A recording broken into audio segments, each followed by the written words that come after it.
going on, everyone? Today, we're checking out my winter camping setup. Before we get into the good stuff, we're gonna roll some B-roll so you can see what it looks like.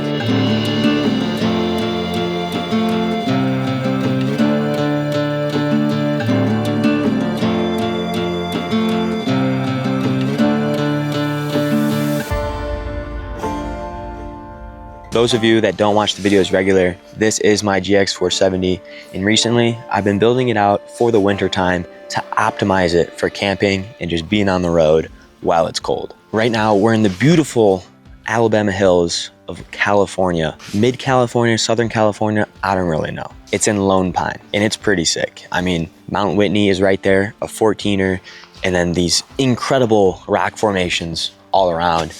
We're gonna get right into the action on my winter camping setup and how I do it. We're gonna start with probably one of the biggest parts of my winter camping build, and that is my drawers. These are so handy. I mean, they fit all sorts of stuff. In the left drawer, this is where I like to keep most of my kitchen stuff. I have all my spices, olive oil, some paper plates, my cast iron, bamboo cutting board, and then under this is my stove. Over here, just some more essentials. And then in the right drawer, this is really all my tools. Starlink, we'll get to this soon. But underneath the Starlink, we have my compressor to air up and air down. But that's my right side, tools, and then we have the kitchen over here. Where I do all my cooking is right here in this drop down table. Flip these two clips up, and here is the kitchen table. I'll get the grill set up eventually, and I'll show you the full setup and what it looks like, but we're gonna move onto the inside. This is where I sleep. It is a twin mattress that I cut to size. I cut it a little bit right here to fit the corner, and then cut it some more so the fridge can fit right there as well. It is just a 3-inch memory foam mattress, and honestly works great for my setup. I still have tons of room I can't fully like sit up, but there's enough room so I can rest my head without hitting it at the top. And then that sleeping platform is built into the drawers, and for where I sleep, I have these 2x4 set up so it doesn't collapse on me. It's pretty sturdy. Then for second measure, I have these straps that are hold on with D-ring hooks down there. And these are just onto the headrest, so it ensures that this is not gonna fall. And on the other side, we'll go to that side shortly, but I also have D-ring set up on that side, and it's just a floating platform. There's no 2x4s or anything. It's just held on by those D-ring hooks and that strap, which is pretty cool. While we're over here, we'll go over some storage. This sleeping platform setup, I have tons of room underneath to fit really anything I want. Like back here, I have some recovery gear, a backpack, a dishwashing table tray thing, and then underneath I have this 7-gallon water jug. Now we're gonna get into the fun stuff. This is my Set Power PT35 fridge. Super happy with this. Not having to use ice while on the road is a game changer for camping, and this just makes it 10 times easier. You just throw the food in and you're good. You don't have to worry about it at all. We'll check it out inside.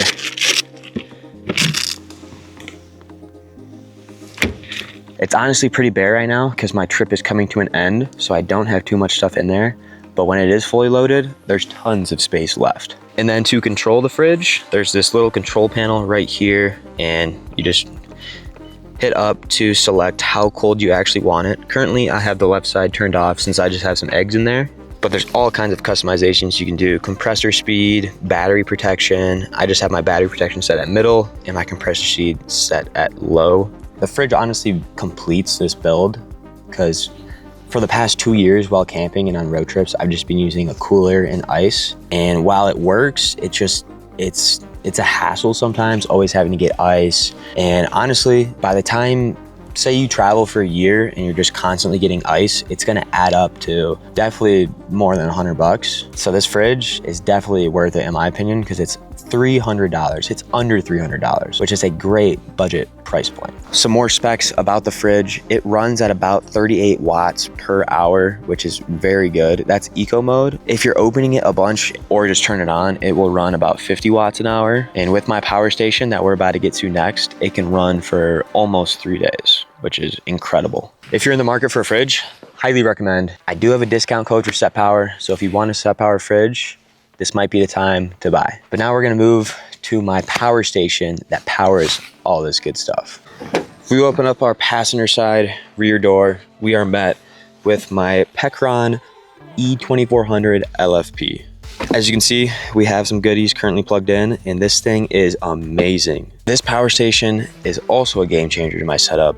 I can charge my camera gear, I can do work on the road, I can charge my fridge, really just about anything that I need to be powered, this can do it, because it has a watt hour capacity of 2400. So like I said before, my fridge, let's say it runs at 50 watts per hour, 24 divided by 50, do the math, that's a lot of hours. There's tons of different ways to use this. There's a 12-volt car outlet, there's 2 USB-C ports, multiple regular USB ports, all sorts of different outputs and different ways you can charge it as well. At the front of it, there is 3 just regular plugs. I'm currently charging some camera batteries and running my fridge off of it right now. My experience with this power station so far has been great. For example, right now my fridge and this camera batteries are charging off of this right now, and it's at 43%, and I have 30 hours until it dies. Pretty good. If 2400 watt hours isn't enough to you, there is a plug on the back left to plug in a battery expansion, which will take it to even more watt hours if you need more. And even though these companies send me out these products, I've been using them for the past 2-3 weeks now, and they're just wonderful.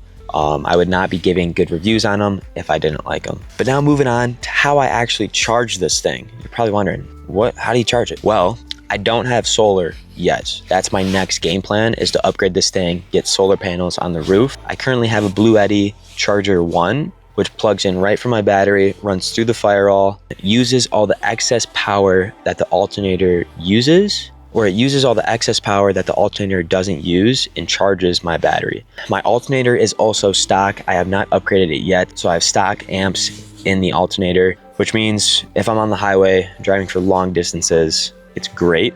I can charge this thing up in a jiffy for whatever I'm doing.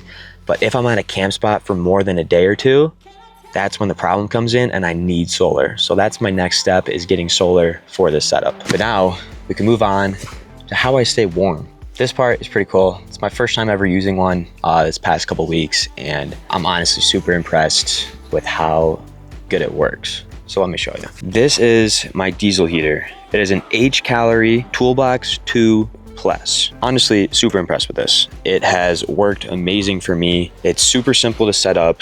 You just throw some diesel in here. Still got some diesel in there. I don't have this thing fully set up right now, but I'm gonna show you the basics around it. So there is this control panel right here that you control all your stuff from, and you can control it from your phone, or they have this little remote controller that you bring inside the car that is also a carbon monoxide sensor as well. I do have a full review video coming out on this diesel heater soon, so that's why I'm gonna leave most of the details for that. But I'm gonna show you the basics right now. So you connect a little exhaust pipe to this, and then that's your exhaust that points down. This is your actual heater that you run to the car. And then right here, this and this is your air intake that goes up like that. It's super cool. You can go inside, check out how much diesel you have left, and all the mechanisms to work this thing. When I was testing this thing out for the first time, I ran it all the way to 95 degrees, and it's honestly insane how warm it gets. And when it's cold, below freezing temps in the winter, this is gonna be a game changer. But let me show you how I run it. But there's a certain way that I actually run it into the car, and I'm gonna show you that right now.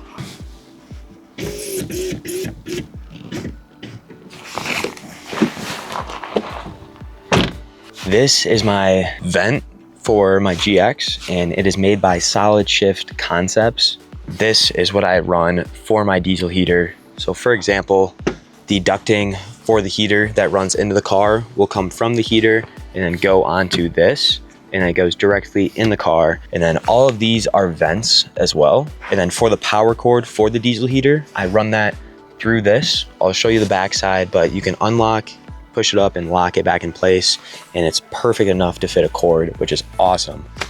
I'll show you what the inside looks like. So on the inside of this, there is that wire mechanism that I was talking about. So you just unlock it, or you can have it fully closed, and you just put your wire in there, lock it back in place, and boom. And this is where the diesel heater heat actually runs to, and then into the car.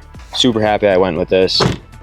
It's the only option that I really found, and it's a lot better than making it yourself because you don't have to go through that hassle. Solid Shift Concepts made it easy. Also, before we go any farther, this is the floating platform that I was talking about. I just have these straps onto the headrest, and then they just hook onto those D-rings down there, and it's fully floating. Tons of room for storage underneath here.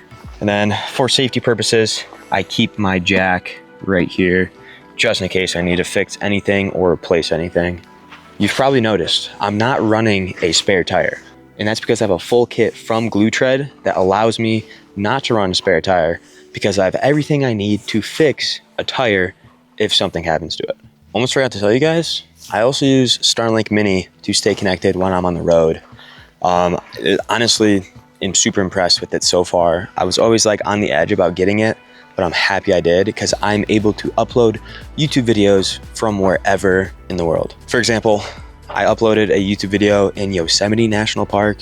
That was pretty cool. And then I uploaded another one a couple days ago, just in the middle of nowhere in the desert, and it works flawlessly. I used the Starlink Mini, super small and packable, and the Wi-Fi speeds are honestly insane. It's better than my Wi-Fi speed at home. It runs at like, I think download or upload speed, I don't remember, but it's like 240, almost a 300 sometimes, depending on where you are. Enough on the Starlink. This is really how I camp. Got my stove right here. You can use either butane or propane for this. You just turn it on. Little 10-inch cast iron, perfect for anything, heats up good. My bamboo cutting board comes in handy. Sometimes I just use this as a plate, but this is really it. This is how I survive in the wintertime. I don't believe I forgot anything. It's super simple, it's efficient, it works. It's really everything I need. I really want to make some ASMR camping videos in the future to kind of get like, show you guys how I camp, but like make it satisfying to watch. Drop a comment down below if that's something you want to see, or if you have any video ideas for stuff you guys want to see, please let me know. I'd love to hear your thoughts. Thank you for watching. If you made it this far, please consider subscribing, liking, commenting on the video. It truly helps support the channel and make it grow. I can't thank you guys enough for where I'm at today compared to where I was a year ago on YouTube. It's honestly insane. Last thing to do is tell you guys to drive safe and have a good day. We'll see ya.